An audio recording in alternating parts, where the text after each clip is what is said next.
Welcome to லாவி creation. நம்ம இன்றைக்கி single வீடை எப்படி ஸ்டிச் பண்ணுறதுன்னு ஆல்ரெடி நம்ம ஒரு வீடியோவில் பார்த்துருக்கோம்.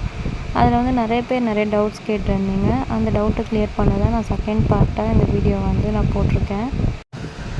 எப்பவும் போடுற மாதிரி ஃபஸ்ட்டு ஒரு லாக் ஸ்டிச் போட்டுட்டு அப்புறம் வீடை ஸ்டிச் பண்ணிக்கலாம். வீடை ஸ்டிச் பண்ணிட்டக்கப்புறம் லூப்பை பெருசாக நம்ம எடுத்துக்கலாம். ஒரு பெரிய லூப் எடுத்துடுவோம். அதை நீடிலால் நம்ம டைட்டாக பிடிச்சிட்டு கீழே இருக்க த்ரெட்டை ஸ்லோவாக கீழ் பக்கம் இழுக்கணும்.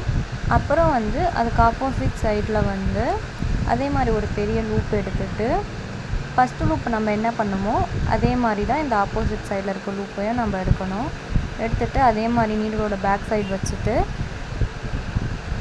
கீழே இருக்க த்ரெட்டை நம்ம ஸ்லோவாக இழுக்கணும். எல்லாருக்கும் என்ன டவுட் பார்த்திங்கன்னா, கீழே இருக்க த்ரெட்டை எப்படி இழுக்கிறது அப்படின்ட்டு நிறைய பேர் டவுட் கேட்டிருந்தீங்க. ஃபஸ்ட்டு அதே மாதிரி நம்ம ஸ்டிச் பண்ணிக்கலாம். வீடை ஸ்டிச் பண்ணிட்டதுக்கப்புறம் போன வீடியோவில் நான் பேக் சைடு எப்படி போட்டிருக்கேன் அப்படின்னு நான் காட்டலை. இந்த வீடியோவில் நான் பேக் சைடு காட்டுறேன். ஒன்றும் இல்லை, நார்மலாக அந்த த்ரெட்டு கீழே இருக்கிறத நம்ம ஸ்லோவாக இழுத்தாலே போதும். திரும்பவும் ஒரு வாட்டி காட்டுறேன். ஃபஸ்ட்டு நம்ம லாக் ஸ்டிச் ஒன்று நம்ம போட்டுக்கலாம். லாக் ஸ்டிச் போட்டதும் வீடை ஸ்டிச் பண்ணிக்கிறோம். வீடை ஸ்டிச் பண்ணதும் ஒரு லூப் எடுக்கிறோம்.